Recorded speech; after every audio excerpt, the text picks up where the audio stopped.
Kalabs! Good morning. Nandito tayo ngayon sa Pizza Pino. Grabe mga kalabs. Ayan. Grabe yung alon. Kung tingnan nyo lang nakakaswim dito. Ayan. Hindi pwedeng mag-swim kasi binawalan talaga kami. Sobrang laki ng alon. Talagang madadala ka. Ayan. Kung punta ka dyan, madadala ka talaga. Ayan. Mga kalabs. Grabe talaga. Nakakatakot.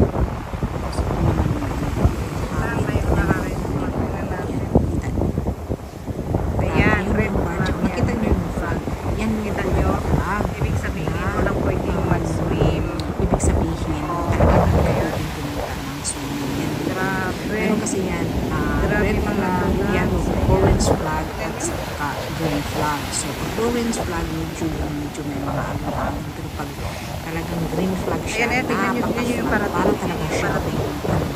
Parang swimming pool. Pag naano kayo niya, ayan, may parang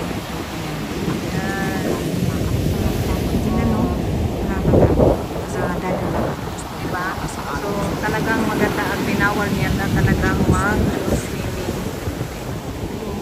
Okay naman dito.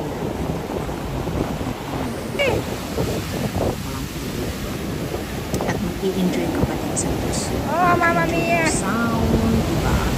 Oh! Nakaka-enjoy din naman kahit pa paano. Nakaswim, pero ayan, ma-enjoy ka din sa siyempre maraming disappointed kasi hindi ko makaswim ng magawa dahil yun na kailangan din natin.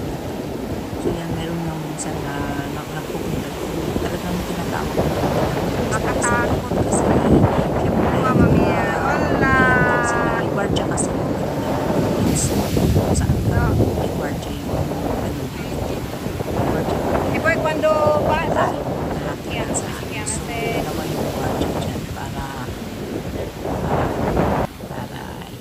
tingnan mo, napunta nga ako pero tumakbo ako. Ayan pala yung tumakbo ako mga kalabs yan. So, yun lang. At syempre, masaya na din kami kahit papaano. Kahit saglit na bakasyon, okay lang din.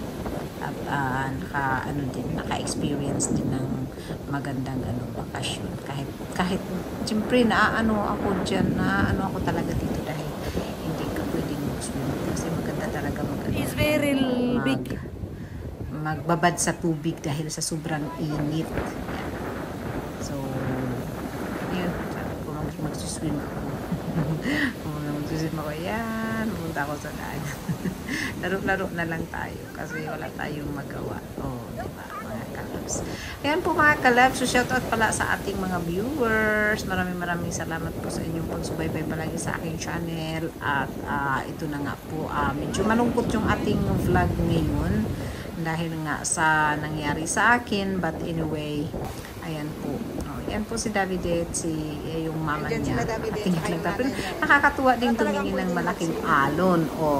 Nakakatuwa din sa totoo lang. Kahit kahit na parang naaano ka na, gusto kang pumunta sa dagat, pero pag umano ka nga, medyo pupunta ka na doon, palapit na sa dagat, ay mayroon nang magsasabi, mayroon nang sisigaw na, hey, hindi pwede, ganyan. So, ayan po si Davidet. At tawag nitong, tumatawa siya dahil nag-aano siya, binibiro niya yung guard. I want to.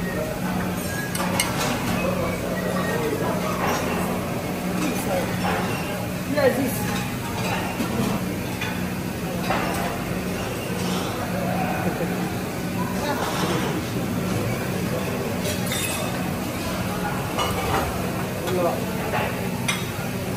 Ayan mga kalabs, nandito kami sa room nung nakita nyo yung lalaki ng alon.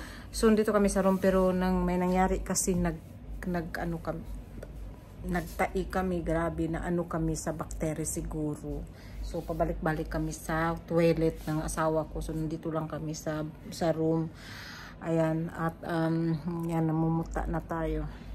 Ilang beses na ako umano. Siguro, hindi naman kami umiinom ng tubig na normal dito. Umiinom kami nung sa bote. Hindi namin alam siguro sa climate. Hindi din talaga namin alam. So, ayan, nakakapagod na pagod ang pakiramdam. Pero, fight lang kasi nasa bakasyon, di ba? So, yeah, ano lang namin. Ayun, lumabas na yung asawa ko. You will bring some towel? No, Nothing? nothing. Nothing? You will not bring anything? Kasi yan eh. Ha? Yan kasi. Sige, sorry, wala. Kaya, may Madali ka siya pa. Dube ko ba? Hindi. Li, dube. Hey, suporte. Okay. Aba, ito, arribo. Ayan, so umalis na si David dahil nandun yung tatay niya. Tingnan nyo ako mga kalab, sobrang itim ko na. O, ayan. Ayan yung mark natin. Ayan. Yan yung mark natin. Grabe. Para na nasunog yung ano ko. Nasunog tayo. Yan. Sunog. Yan, nasunog. Dito, mas lalo na dito nasunog talaga siya. Ayan. Tapos yun, ang sakit pa ng tiyan ko. Grabe. Yung parang, basta masakit talaga yung tiyan ko. Pati yung asawa ko. Kaya, sobrang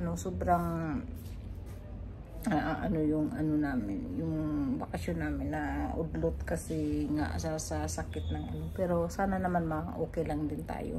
Ayan mga kalab, so ito yung ano namin, pang ano na kami ngayon. Ano na ba ngayon? 27, dumating kami pang 11 days na namin ngayon dito sa EdgeShip. Grabe, ang ganda na. Tapos, ewan ko kung napanood nyo na yung nagbisita kami sa town kung saan itong beach na ito. Yun mga kalabs. I-continue ko siguro ito. Hindi ko alam kung anong maramdaman ko. Ito ngayon, magpahinga muna ako saglit. Nagpahinga na nga, nakatulog na ako. Tapos ginigising ako, papunta ng toilet. Ayan. So, grabe talaga mga kalabs. Ang sakit. Yung maramdaman mo yung napakasakit tapos umiikot yung tiyan mo na parang ano yun. Kasi bacterial daw yun, sabi ng doktor. Nagpa-doktor naman kami. So, bacterial daw yun. So, ngayon may iniinom na kaming gamot. Ayan, sana ma-okay na rin kami. Kasi, babalik na lang kami tapos hindi pa kami ma-okay. Mahirap kaya magbiyahe ng hindi maganda ang pakiramdam. Ayan. Okay. So, yun.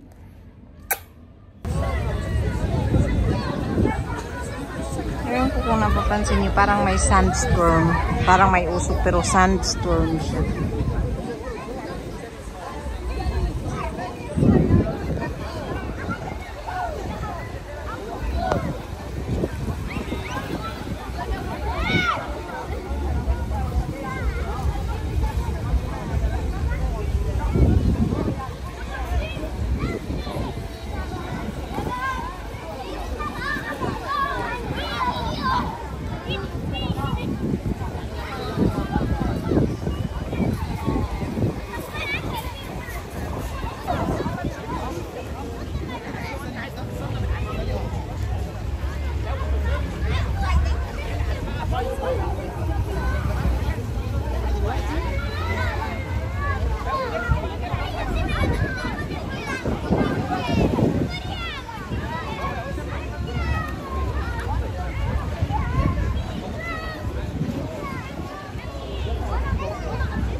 Hello.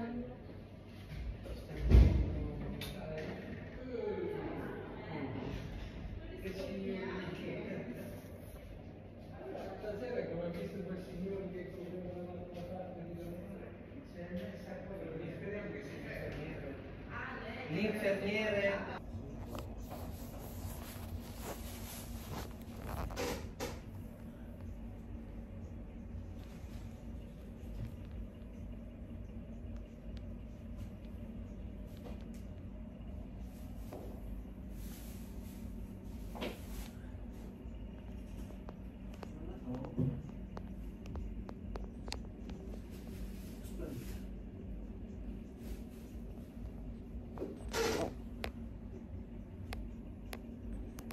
So, ayan mga kalabs, nandito naka-ano na ako. So, ikwento ko lang sa inyo nung araw na ano na nangyari sa akin. Gusto ko lang talagang i-share sa inyo yung paano nangyari. So, nung the other night, grabe, bigla na talaga, ang sakit talaga ng tiyan ko. Di ba, yung nasa unahan nito, nasabi ko, ang sakit talaga ng tiyan ko nga, parang hindi ko maintindihan. Yun. Tapos pagkagabi nun, wala na akong tulog hanggang umaga. So pagka umaga ng alas 9, tinusukan na ako ng yung, ano ba yun, yung drops.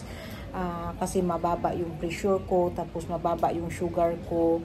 At yun ang nakaano sa akin talagang tapos yung gamot ay napakatapang pero yung talagang wala na akong malay ba mga kalabs, kasi nga nga ako yung nalaman ko na lang nung parang naidlip ako doon sa kubita natagpuan ako doon sa kubita ba yun, kaya naano ako ng doktor. So ayan, yun yung konting clip ng picture lang, kasi picture lang yung kinuha ni Davide yung first time yung sa umaga. So yun, nakakaano talaga na natakot ako, sabi ko anong nangyari sa akin, ganun. So yun, buti na lang naagapan ako sa gamot. So gastroenteritis ang tawag dito sa amin, sa gastro. So pwedeng sa pagkain, pwedeng sa tubig. So yun ang dahilan kung bakit ako nagkaganon. Grabe talaga mga kalabs, hindi kayo makapaniwala kung gaano ang sakit. Sabi ko nga bakit sobrang napakasakit talaga. Ang sakit-sakit talaga mga kalabs. Yung bang parang hindi mo na talaga kaya mga kalabs. Ayun. So, yun, tawag nito, nung nagamot na ako, syempre, buong gabi din ako natulog, buong araw ako natulog, tapos pagkagabi na wala akong kain ng 24 hours, yun ang grabe talaga ang naranasan ko mga kalabs. Ayan, ito pala yung terrace namin. So, terrace namin ito, tapos nandyan sa harap yung may swimming pool, kung makita nyo. Ayan, at so ayun mga kalabs, ang gusto ko lang i-share sa inyo ba, kasi sobra talaga ang naranasan ko. Kaya kung kayo magpunta ng ibang bansa, lalo na sa Africa place, ganyan, mag-ingat din kayo. Ako pag pumunta ako ng Pilipinas, maingat talaga ako, kasi kailangan talaga dapat maingat tayo, dahil hindi talaga natin alam na anong mangyayari sa pagkain siguro or sa pero lahat naman ang kinain ko puro naman luto, wala naman akong kinain na hindi luto. So hindi ko talaga alam kung saan nanggaling kung saan nag-umpisa itong gas, kasi sa pagkain ito kung anong nangyayari sa akin sa pagkain ito. Pero sa awa ng Diyos, hindi na ako nagtai, hindi na ako nagsuka. Yun ang importante, na wala na yun. At kasi yung nangyari yun mga kalabs, hindi ko talaga alam ano nang gagawin ko. Talagang napaka-weak ko na talaga. Ayan, so medyo yung mukha ko pa parang talagang napaka-weak pa talaga. Tapos buti may kulay na yan, kasi kaganin ng umaga puti pa yung ko, pero try ko talagang kumain, try ko talagang uminom, parang madali siyang parang madali akong gumaling. Maraming tao dito dumadaan. Tapos ayun mga kalabs, yung tawag nitong grabe, sama talaga, pero at least okay na ako ngayon. Syempre may naramdaman pa ako medyo sakit sa tiyan, kasi syempre maramdaman mo talaga yung parang sakit sa tiyan, dahil yung parang binugbog yung tiyan ko, sa sakit talaga mga kalabs. Parang hindi ko na talaga kaya, yung naramdaman ko na parang binubugbog na ako sa sakit ng aking tiyan. Ayan. So yun lang ang yun lang ang may share ko. Tapos to be continued ito mga kalabs, dahil i-share ko pa ulit yung iba kung anong naramdaman ko. Pero grabe talaga ang naranasan ko mga kalabs. So ayan, shout out nga pala kay Melba Mendez, Cherry Soles, Maria Sales, Beastie Buddy, ayan, saka sa lahat ng bumalik sa ating channel na nanonood ulit, maraming salamat sa inyo. At ingat kayo palagi, lalo na sa mga kinakain at iniinom, kasi sobra talaga ang naranasan ko. Yun lang talaga ang sabi ko, sobra talaga ang naranasan ko mga kalabs. So yun, salamat sa lahat at ingat kayo palagi. God bless. I love you all.